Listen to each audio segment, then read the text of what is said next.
ಹಾಂ ಎಲ್ರಿಗೂ ನಮಸ್ಕಾರ. ಈಗ ನಾನು ಸ್ಟೋರ್ ಅಕ್ಕಿಯಿಂದ ಬುತ್ತಿ ಮಾಡೋದು ತೋರಿಸ್ತೀನಿ. 1 ಲೋಟ ಅಕ್ಕಿಗೆ 2 ರಿಂದ 2.5 ನೀರು ಹಾಕಬೇಕು.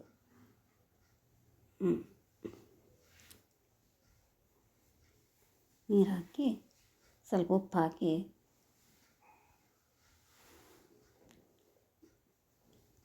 ಅದು 3 ವಿಷಲ್ ಬರೋವರೆಗೆ ಇಡಬೇಕು. ಈಗ ಅಕ್ಕಿ ಮುದ್ದೆ ಅಂದ್ರೆ ಮುದ್ದೆ ಚಪಾತಿ ಅಂತ ಮಾಡ್ತೀನಿ. ಅದನ್ನು ಅಕ್ಕಿ ಮುದ್ದೆ ಮಾಡ್ತೀನಿ. 1 ಲೋಟ ನೀರು, 1.5 ಲೋಟ ನೀರಿಗೆ 1 ಲೋಟ ಹಿಟ್ಟು ಹಾಕಬೇಕು, ಎಣ್ಣೆ ಹಾಕಬೇಕು, ಉಪ್ಪು ಎಣ್ಣೆ. ಈಗ ಹಿಟ್ಟು 1.5 ಲೋಟ ಹಿಟ್ಟು ಹಾಕಬೇಕು. ನಾವು ಎಷ್ಟು ಮಂದಿ ಇದ್ದೀವಿ ಅಷ್ಟು ಮಂದಿ ಮೇಲೆ ಪ್ರಮಾಣ ಮಾಡ್ಕೋಬೋದು. ಇದು ಮೈದಾ ಹಿಟ್ಟು, ಅದಕ್ಕೆ ಕಣಕ. 1 ಲೋಟ ಹಿಟ್ಟಿಗೆ 1.25 ಲೋಟ ಹಿಟ್ಟು ಹಾಕಿದ್ರೆ ಸಾಕು. ಎಣ್ಣೆ ಉಪ್ಪು ಹಾಕಿ ನೀಟಾಗಿ ಕಲಸ್ಕೋಬೇಕು. ತೀರಾ ಮೆತ್ತಗಿರಬಾರ್ದು, ತೀರಾ ಗಟ್ಟಿ ಇರಬಾರ್ದು, ಮೀಡಿಯಮ್ ಇರಬೇಕು. ಈ ಕಣಕ ರೆಡಿ ಆಯಿತು. ಅದ್ರ ಮೇಲೆ ಸ್ವಲ್ಪ ಎಣ್ಣೆ ಹಾಕಿ ಸಾಫ್ಟ್ ಮಾಡಿ ಇಟ್ಕೋಬೇಕು.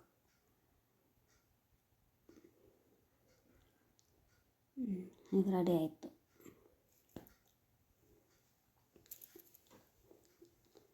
ಈಗ ಅಕ್ಕಿ ಮುದ್ದೆನ ಆರಿದೆಲ್ಲ, ಈಗ ಅದನ್ನು ಸ್ವಲ್ಪ ಉಂಡೆ ಮಾಡಿ ಇಟ್ಕೋಬೇಕು. ಸ್ವಲ್ಪ ಎಣ್ಣೆ ಕೈಗೆ ಎಣ್ಣೆ ಹಚ್ಕೊಂಡು ಈ ಥರ ಆಗುತ್ತಾ. ಮೆತ್ತಗೆ ತುಂಬ ಚೆನ್ನಾಗಿರ್ತವೆ. ಇದು ಸ್ಟೋರ್ ಅಕ್ಕಿದೇ ಆಗಬೇಕು, ಮುದ್ದೆ ಚೆನ್ನಾಗಿರ್ತದೆ. ಒಂದು ದೋಸೆ ಆಗಲಿ, ಪಡ್ಡು ಆಗಲಿ, ಬುತ್ತಿ ಆಗಲಿ, ಅಕ್ಕಿ ಹುಗ್ಗಿ ಆಗಲಿ, ಈ ಸ್ಟೋರ್ ಅಕ್ಕಿಂತನೇ ಚೆನ್ನಾಗಿರ್ತದೆ. ಈಗ ಬುತ್ತಿ ಅನ್ನ ರೆಡಿ. ಅದಕ್ಕೆ ಶುಂಠಿ ಬೆಳ್ಳುಳ್ಳಿ ಪೇಸ್ಟು, ಸ್ವಲ್ಪ ಸಾಸಿವೆ ಹಾಕಬೇಕು. ಹಾಕಿ ಮಿಕ್ಸಿ ಮಾಡಿ ಇಟ್ಕೊಂಡು ಹಾಲು, ಒಂದು ಸ್ವಲ್ಪ ಕೆನೆ ಹಾಕಬೇಕು. 1 ಸ್ಪೂನ್ ಮೊಸರು, 1 ಸ್ಪೂನ್.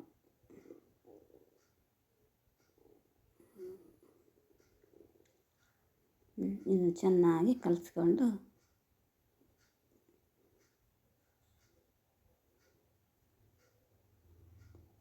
ಈ ಥರ ಮಾಡ್ಕೋಬೇಕು. ಈಗ ರೆಡಿ ಆಯಿತು. ಇದಕ್ಕೆ ಸ್ವಲ್ಪ ಒಗ್ಗರಣೆ ಹಾಕ್ಕೋಬೇಕು. 1 ಸ್ಪೂನ್ ಎಣ್ಣೆ ಹಾಕಿ ಸಾಸಿವೆ, ಜೀರಿಗೆ, ಕರಿಬೇವಿನ ಸೊಪ್ಪು, ಹಸಿಮೆಣಸಿನ್ಕಾಯಿ 1 ಸ್ಪೂನು ಹೆಚ್ಚಿದ್ದು, ಹಿಂಗೆ ಹಾಕಿ ಅದಕ್ಕೆ ಅನ್ನಕ್ಕೆ ಹಾಕಬೇಕು.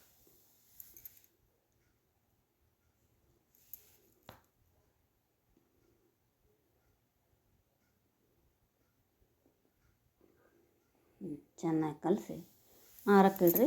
ಆಮೇಲೆ ಉಂಡೆ ಕಟ್ಬೋದು.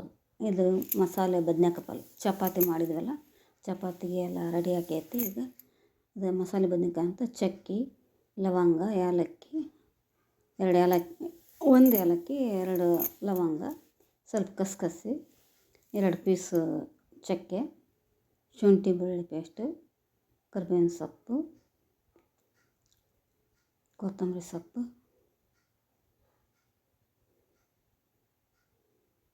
ಕೊಬ್ಬರಿ. ಹಸಿದಾದರೂ ಬರ್ತದೆ, ಒಣ ಕೊಬ್ಬರಿ ಆದರೂ ಬರ್ತದೆ. 1 ಸಣ್ಣ ಬಟ್ಲು. ಇದು 1-2 ಬದನೇಕಾಯಿ. ನಮ್ಮ ಪ್ರಮಾಣ ಎಷ್ಟು ಐತೋ ಅಷ್ಟು ಮಾಡ್ಕೊಬೋದು. ನಿಮ್ಮ ಮನೆಯಾಗ ಜನ ಎಷ್ಟು ಇರ್ತೀರೋ ಅಷ್ಟು. 2 ಟೊಮಟೊ, 1 ಈರುಳ್ಳಿ, 2 ಬದನೇಕಾಯಿ, ಅಷ್ಟಕ್ಕೆ ಇಷ್ಟು ಸಮಾನ. 1-2 ಸ್ಪೂನ್ ಎಣ್ಣೆ ಹಾಕಿ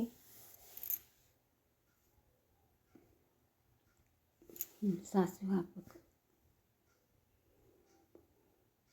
ಸಾಸಿವೆ, ಜೀರಿಗೆ, ಕರಿಬೇವಿನ ಸೊಪ್ಪು ಹಾಕಿ ಬದನೇಕಾಯಿ, ಈರುಳ್ಳಿ ಹಾಕಿ ಮೇಲೆ ಬದನೇಕಾಯಿ ಹಾಕೋದು.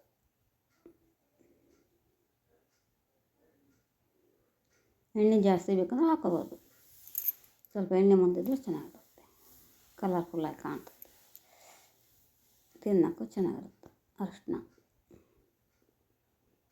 1/2 ಸ್ಪೂನ್ ಅರಿಶಿನ, 1 ಸ್ಪೂನ್ ಖಾರ ಪುಡಿ, ಅಚ್ಚ ಖಾರದ ಪುಡಿ ಅಂತೀವಲ್ಲ, 2 ಟೊಮಾಟೊ. ಈಗೆಲ್ಲ ಮಿಕ್ಸ್ ಮಾಡಬೇಕು.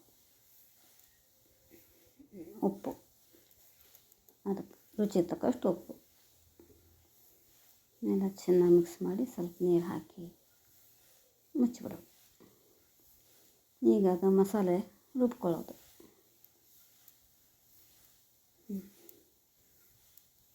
ಈಗ ಅರ್ಧ ಬೆಂದಿದೆ, ಅದನ್ನು ಮಸಾಲೆ ಎಲ್ಲ ಹಾಕಿ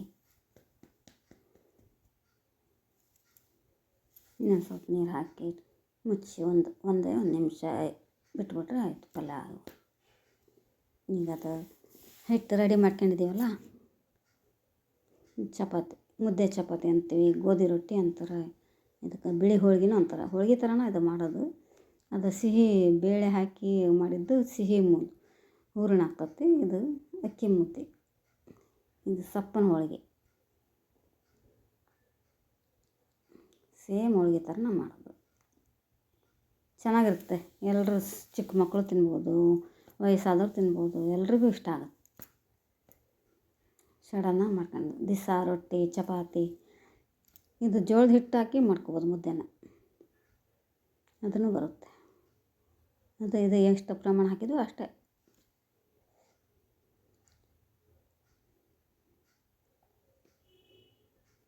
ಈ ಥರ ತೀರ ತೆಳ್ಳಗಿರಬಾರ್ದು, ದಪ್ಪ ಇರಬಾರ್ದು, ಮೀಡಿಯಮ್ ಮಾಡಿ ಕಾಲು ಇಟ್ಟು ಹಂಚು ಕಾದ್ಮೇಲೆ ಹಾಕಬೇಕು.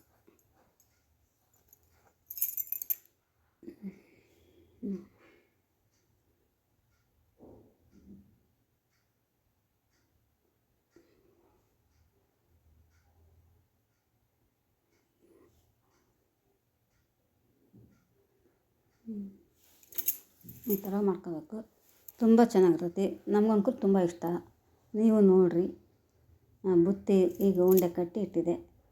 ಅದಕ್ಕೆ ಚಪಾತಿಗೆ ಬದನೇಕಾಯಿ ಪಲ್ಯ, ಕೆಂಪು ಚಟ್ನಿನೂ ಮಾಡ್ತಾರೆ, ಆಲೂಗಡ್ಡೆ ಪಲ್ಯ ಮಾಡ್ತಾರೆ, ಕೊಬ್ಬರಿ ಚಟ್ನಿ ಮಾಡ್ತಾರೆ.